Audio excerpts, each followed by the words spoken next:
Imagine you cut your finger while cooking. Within seconds, something amazing happens in your body. You can see the area becomes red, swollen, and painful. But have you ever wondered who called these immune cells? Who opened the blood vessels? And who told the WBCs where to go? Who told them where to go? And most importantly, how does our body know what is dangerous and what is harmless? How? That's exactly what we are going to explore today in our BioBytes, that is immunology. In the next few minutes, we are going to meet the key players of our immune system, understand acute and chronic inflammation. We are going to understand the difference between acute and chronic inflammation, and finally discover the antigens that trigger an immune response. So let's decode immunity one concept at a time. Let's look at our roadmap. So today we have four important concepts. First, the key immune cells. We are going to learn about the key immune cells, the monocytes, the lymphocytes, the B cells and the T cells. We are also going to learn the differences between acute and chronic inflammation, what happens when the body detects injury or infection. Thirdly, we are going to learn about the antigens, that is the molecules that are recognized by our immune cells. We are also going to learn about the general properties of antigens. And finally, let's start with the soldiers of our immune system. Right. Now, when it comes to the soldiers of our immune system, our question is, who are the important cells? So let's begin with the first type of cells, which are the monocytes. If you see the monocytes are large spherical cells. You can see they are the large spherical cells. They are 2 to 8% found in the total WBC. They have a grainy texture and they have a complex shape, and their nucleus, you can see it is like a shape of a kidney. Right. Now, if you see these cells, they leave the blood and enter the tissues, and they can differentiate into macrophages. So they form the macrophages. You can see here the monocytes.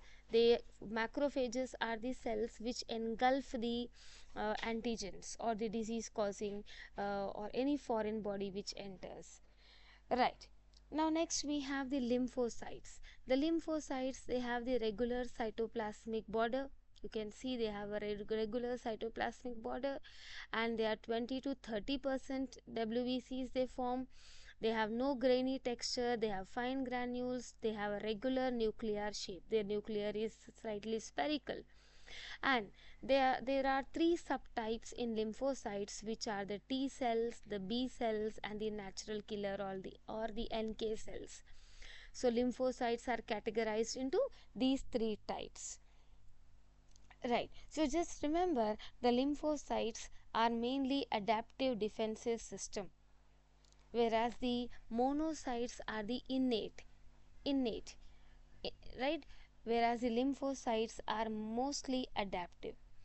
Let us move on to the B cells and the T cells, the other key players of immunology. Now, if you see the B cells originate in the bone marrow. They originate in the bone marrow. Their major role is humoral immunity.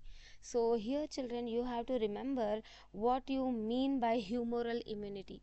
Just remember, humoral immunity means where they protect us through antibodies. So humoral immunity means where they produce antibodies, where antibodies are produced. Right. So when appropriately activated, B cells can differentiate into plasma cells. So these B cells, when they get activated, they differentiate into plasma cells, and these plasma cells are the ones which produce the antibodies which fight against the antigens. Right. So humoral immunity means, just remember, humoral immunity means they produce antibodies. Right. Then next, We have the T cells. Now these T cells, they originate in the bone marrow, right? And these T cells are mainly responsible for cell mediated immune response. Now what do we understand when we say cell mediated? Right. So cell mediated in the cell in the means it is like incapable of binding to antigens. Like how these are capable of binding to antigens, these are not capable of binding to antigens. Right. They need to present them. They need to be presented, right? So it is like, you see, there are some group of people standing over there, and the police cannot identify whether they are thieves or the normal people. They need to do something to trigger a response that they are to be captured. Like suppose if they pickpocket someone, then the police will identify them. So it is like like the T cells. So the T cells need antigen presentation. So they need to be presented to the antigens, then only they can act, right? Okay, now one thing to be remembered, children, where the B cells, they are short lived, whereas the T cells, they are long lived, right? Now how these work?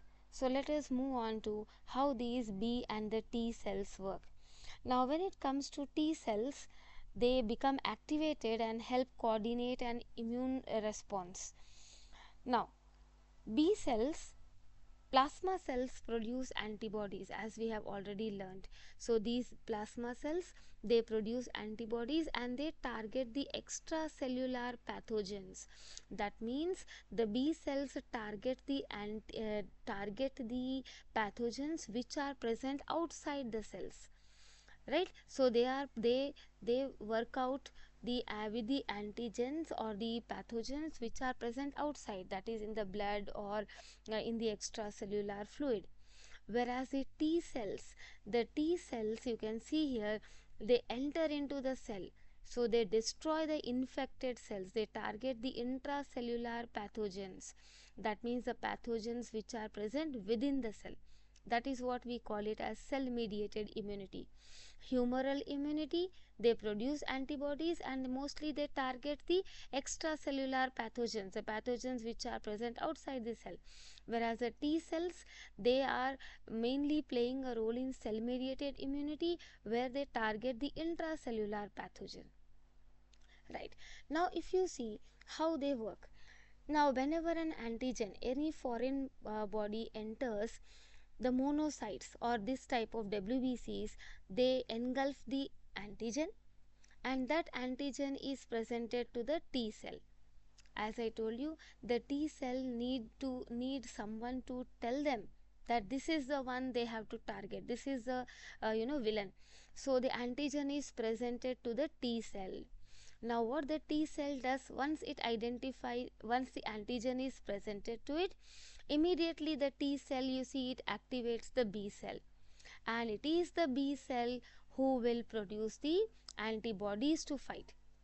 It is like the police will identify and the thief is put into the trial, and the trial or the judge will give the affidavit, and then the person is put behind the bars. It's like that, right? So the T cell will activate, will once the antigen is presented to the T cell, the T cell will activate the B cell, and the B cell will produce a plasma cell which will produce antibodies to fight against.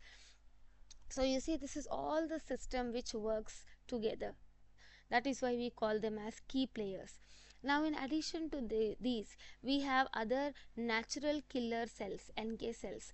So what these NK cells do is they produce some proteins called as perforin and granzymes. So as you can see, perforin means they perforate or they infect the cells, abnormal cells or the foreign cells. The perforin and the granzymes, they will pollute the enzymes or they make holes into the antigens, thereby these are not allowed to grow, or they are killed.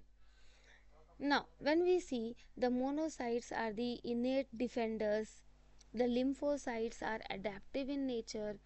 The B cells, they are the ones which make the antibodies, and the T cells are the warriors to whom the antigens are presented, and the and natural killer cells are the bodyguards. Right. So now you might have understood the key players, the monocytes, the lymphocytes, the B cells, and the T cells, which play a major role here.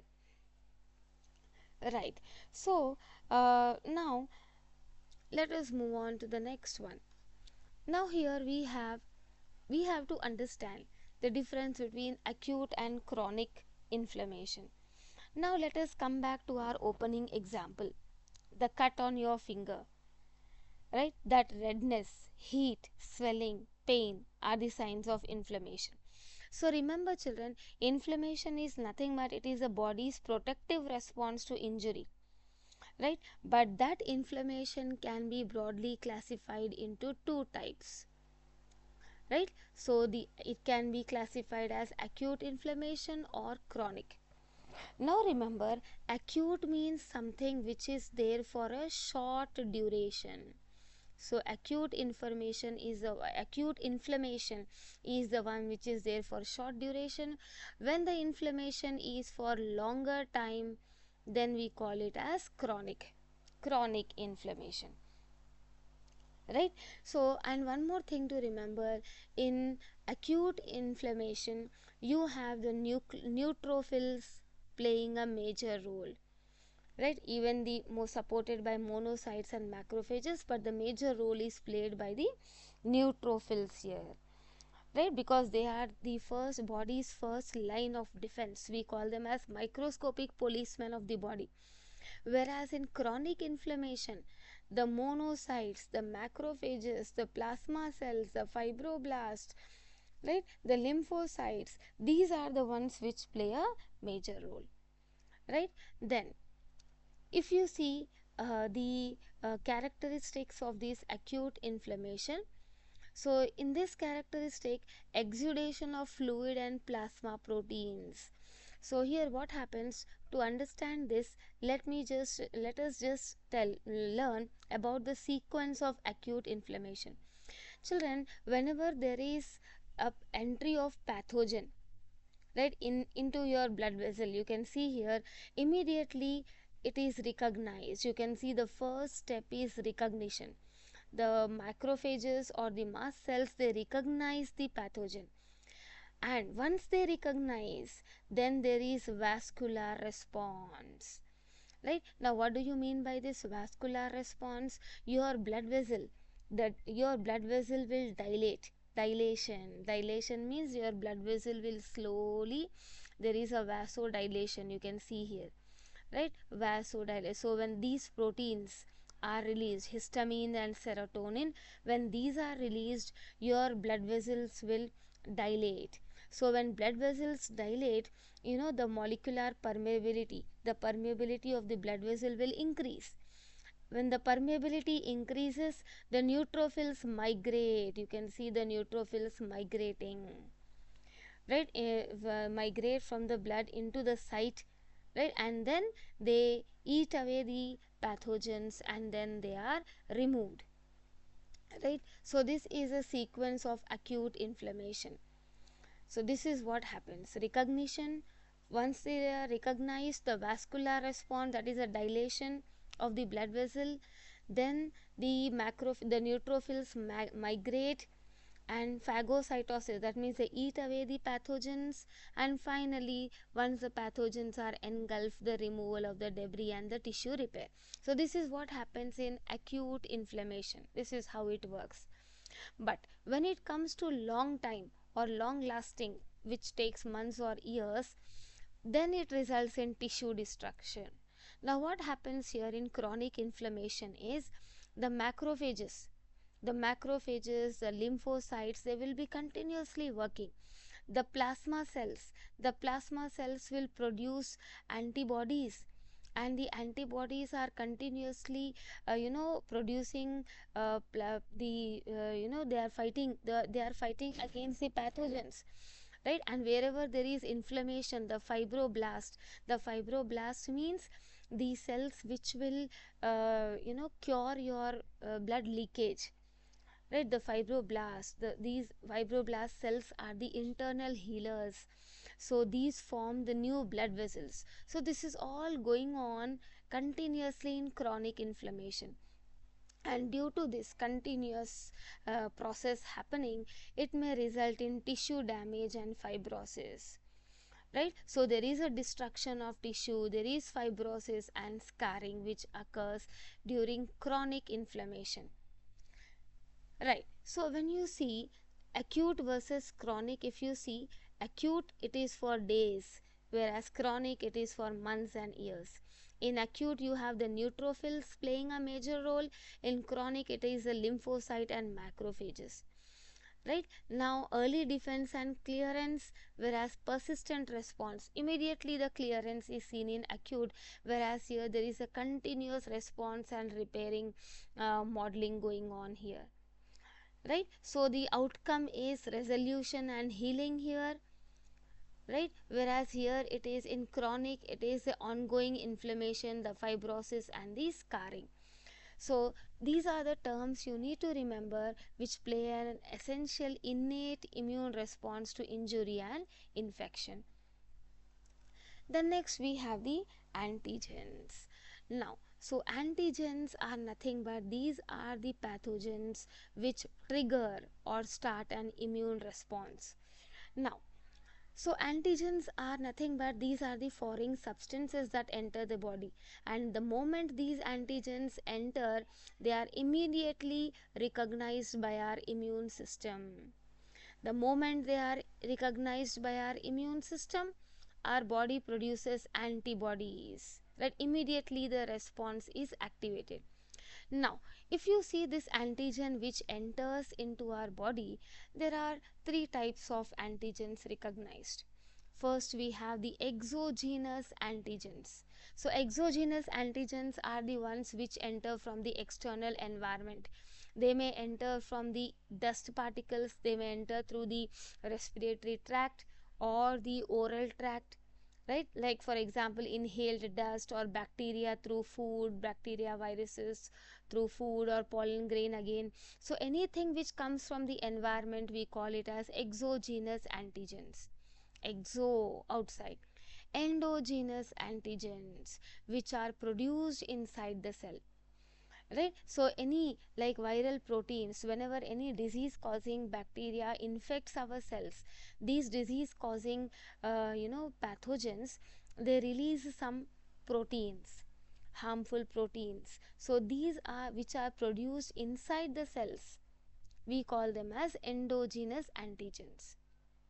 Now autoantigens, auto means self, auto means these are produced by the body's own cells and tissues. So these can be the normal body proteins, right? I'll just tell you about these antigens also short after a while.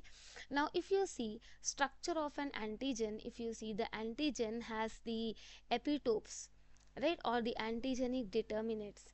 Now epitope means you can see a particular area.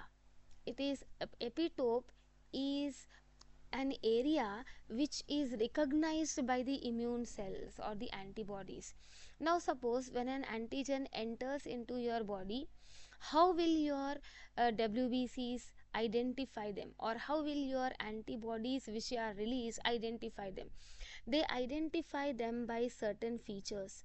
Like you see, the police will identify the thief not by the facial features, by their actions. When they are taking somebody else's money or kidnapping or killing someone, that will be the identification feature. Similarly, for an antigen, there are some areas, we call those areas as epitopes.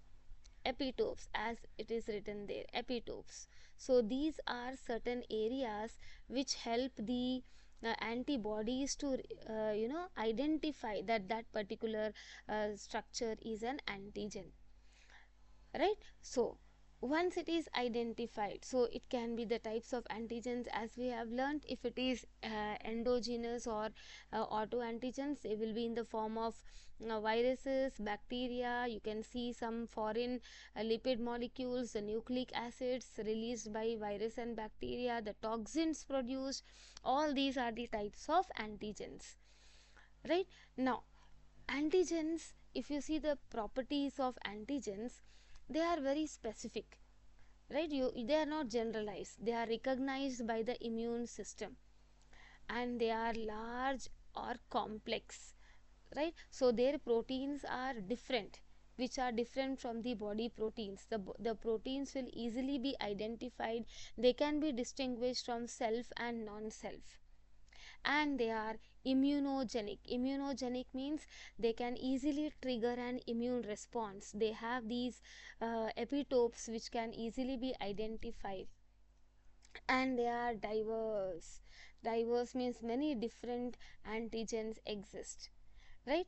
And remember, not always they are harmful, sometimes they can even be harmless, right? Antigens are the ones which help the immune system detect and defend the body from harmful or foreign substances, right? Now right, sometimes there are some antigens, which there are some diseases which we call them as autoimmune disease. I just want to give some extra information here. Autoimmune diseases, like for example, if you see in our body, the pancreas, in pancreas there are some cells called as the beta cells which produce insulin, right? So the beta cells produce insulin.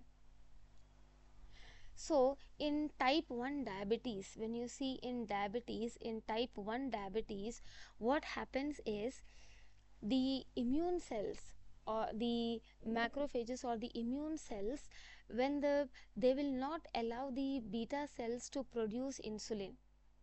Why? Because they identify these as antigens. So when these are identified as antigens, they are not allowed to produce insulin, and that is what results in diabetes 1. Like, so these are some type of autoimmune diseases. Similarly, we have our arthritis also, right? Okay, so now let us move on to test your understanding, right? Now what we have learned, let us revise. Which WBC is characterized by a large round nucleus occupying most of the cells and a relatively regular cytoplasmic border. Large round nucleus. So the WBC which has a large round nucleus is nothing but it is a lymphocyte, right? Remember, monocytes, they have a kidney shaped nucleus, whereas the large round nucleus is a keyword here, right? It is a mono lymphocyte, right? And it has a regular cytoplasmic border. Then which cells are responsible for humoral or antibody mediated immunity? So can you just identify what the answer will be? Antibody mediated immunity. Humoral. Humoral means what we learned, which produce antibodies. So humoral immunity is the one where antibodies are released, and it is the answer is the B cells. So humoral immunity, remember children, it is antibody mediated, right? So the B cells produce plasma cells, we have learnt. B cells produce plasma cells, and these plasma cells produce the antibodies. So T cells, we have learned, they are mainly responsible for cell mediated immunity, right? And natural killer cells, they are the ones which kill the abnormal cells, macrophages. They help in phagocytosis. So mostly in humoral immunity, the B cells which produce plasma cells, they play a major role there, right? So remember, cell mediated is T cells, and humoral is B cell immunity, right?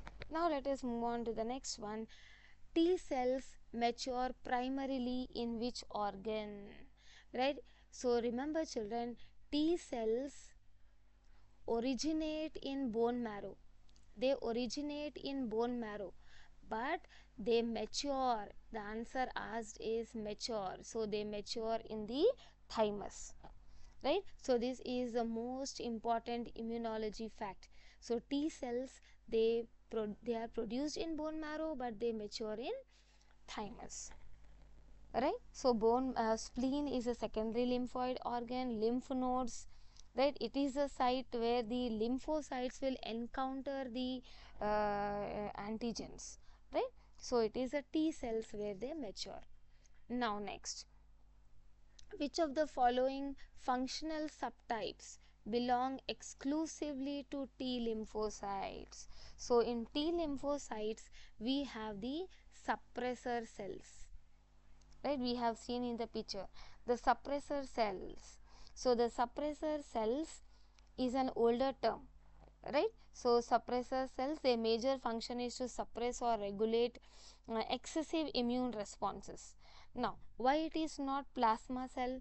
Because plasma cells are related to B cells, right? And why it is not plasmoblast? Because they are related to again B cells, right? And why not memory B cells? They are mostly the B cells lineage. So suppressor cells are mostly exclusively to T cells or T lymphocytes, right? Then next, which mediators are primarily associated with acute inflammation? Children, we have learned in acute inflammation, if you see, in acute inflammation immediately the blood vessel will be dilated, right? There is dilation of your blood vessel and the permeability of the membrane will increase, so that the so that the antibodies or the our antibodies may go into the blood and then act, right? So this happens in acute inflammation, and for dilation of the blood vessel we have the vasoactive amines and eicosanoids, right? So if, these are directly connect with your inflammation site. So what they do is they why not the others? If you see, so cytokines are mostly involved in acute and chronic inflammation. They are mostly involved in chronic. Growth factor and reactive oxygen species, right? They are distinguishing pair for acute inflammation. They can participate in inflammatory response, right? But both, right? It cannot be fibroblast growth factor because they are mostly related to tissue repair. So with acute inflammation we have mostly the vasoactive amines and eicosanoids, right? Now chronic inflammation is histologically characterized by the predominant infiltration of, right? So it is the infiltration of chronic inflammation. The moment chronic inflammation, you have to remember lymphocytes, plasma cells and macrophages, right? Neutrophils, you see, it is for acute inflammation. Eosinophils, they are mostly for allergies. They play major role in allergies. Basophils are also playing a major role in allergies, right? And for chronic inflammation we have the lymphocytes, plasma cells and macrophages, right? So now the next one, which class of biomolecules is considered the strongest or most potent antigen, right? So remember children, it is the most potent antigen is proteins, because proteins are mostly very large molecules and they are structurally very complex. They are not simple molecules, they are very complex, and they contain many potential epitopes. Epitopes means, I told you, these are the sites which are recognized by the antibodies, right? So the most potent antigen is proteins, Right. Then next, let us move on to the next one. The small molecules that cannot independently induce an autoimmune response but can do so when coupled to a larger carrier molecule. Right. So which cannot. Antigens, if you see, antigen is nothing but it is a whole. Right. It is the term is broader, so it cannot be antigen. It cannot be antigen. So hapten we will hold for some time. Epitope is nothing but it is a site. It is a site. It is a region or it is a site. So this cannot be. It is a molecule. It is described as a molecule. Right. Now what do you mean by this adjuvant? Adjuvant is a substance which is added to enhance an immune response to an antigen. Especially you see adjuvants in vaccines, right, which is added to have an immune response. So it cannot be adjuvant, it is a hapten. Now what is a hapten? Children, hapten is a small molecule. Now it is a very small molecule that needs a carrier to become immunogenic. So hapten needs a carrier protein. So it needs a carrier protein to become immunogenic complex to release or to induce an immune response. So the answer is hapten here. Right. So hope you have understood the small part of immunology today. Keep learning. Thank you.